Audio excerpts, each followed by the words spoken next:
i-refresh lang natin mga lodi, no? Refresh lang. Makapasok po siya. Yun. So makita po nyo dito mga lodi, no? So meron na po tayong bagong camera na active. So ito na po siya ng mga lodi, no? So ang gagawin po natin ngayon ay mag-i-insert ulit tayo ng password. So mag-set po tayo. April 1969 mga lodi. Ito ulit. Ito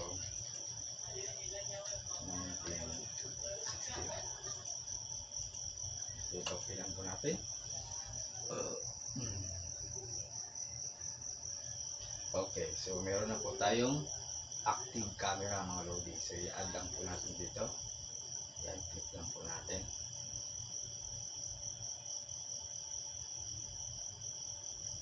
Okay, so makita po natin dito mga lodi, no? So meron na po tayong 7 camera, no? 7 camera na po yung available sa ating NVR. So isa-isa na po natin na hindi na naaayos yung problema, no? So back lang po natin mga lodi. So yan po. So nasa na po siya. So ito po siya mga lodi, no?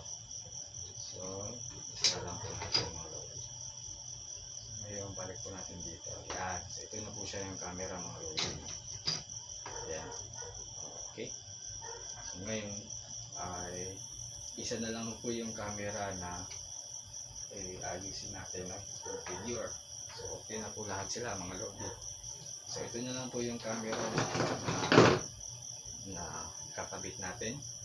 So para po dito mga lodi. Diyan. So ngayon meron pa po akong isang electric cable. So ito po siya mga lodi na yung pinaka-last po natin na pinaka-last po natin na ayan, pinaka-last po na camera na i-configure po natin mga lodi, no? So ang gagawin po natin ngayon ay ganun pa rin. So ayusin lang po natin. So connect lang po natin dito sa pinaka-last boot port ng ating PoE mga lodi. So ayan po. So ngayon dito naman mga lodi ay i-reset ulit natin dito. So ayan. Ito mga lodi. Okay. So ngayon, gaya pa rin ng dati, ito na po yung pinaka last na gagawin natin. So i-reset lang ulit natin ito. Pipindutin ko lang ito mga lodi. Ayan, yung kanyang reset button, no? Ayan, tingnan muna natin yung reset button, dahan-dahan. Tapos ay ayan, tsaka ko ipapasok ang ating network cable para po sa pinakalas na camera mga lodi. Okay, so ayan, so umilaw na po yung ating camera. So hintayin lang po natin. So punta po tayo sa ating menu mga lodi. So nakalimot po tayo. Okay. Yan. Punta po tayo sa camera. So i-refresh lang po natin ng i-refresh lang ito. Hanggang pumasok po siya.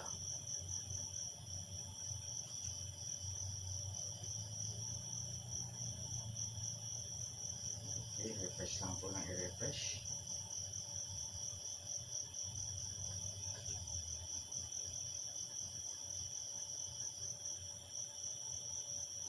Refresh lang po natin mga lodi hanggang pumasok po yung pinaka huling camera. Oops, okay, successful tayo mga lodi, no? So ayan po, meron na pong pinaka-last na camera na pumasok. So ngayon gagawin po natin ay i-create ulit tayo ng password niya mga lodi, no? Okay, so dito 1969 mga lodi. Dito ulit. Ito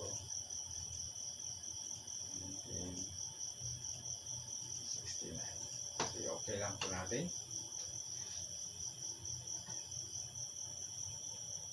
So okay na mga lodi, no? So i-add lang po natin dito sa ating last photo.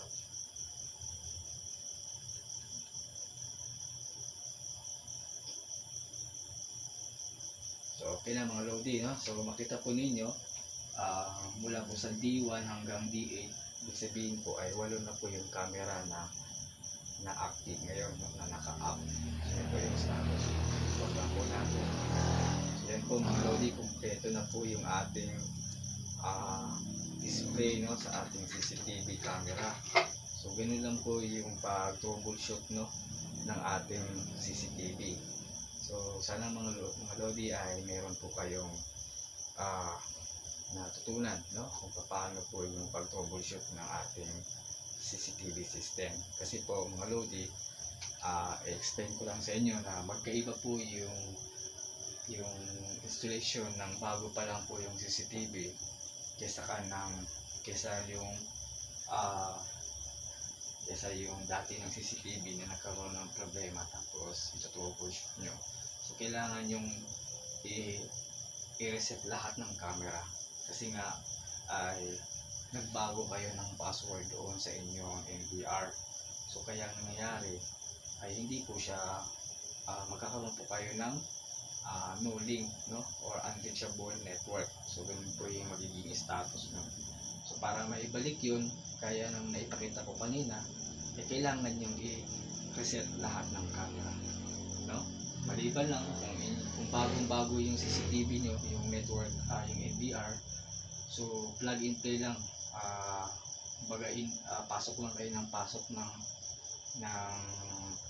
port dito sa ating POE. So automatic na yun na papasok doon kasi nga yung password nun ay naka-default pa mga lodi, no? Sabihin nga naka-default pa yung password. So yung password ng NVR at saka yung password ng CCTV ay pareho lang. So okay lang to siya.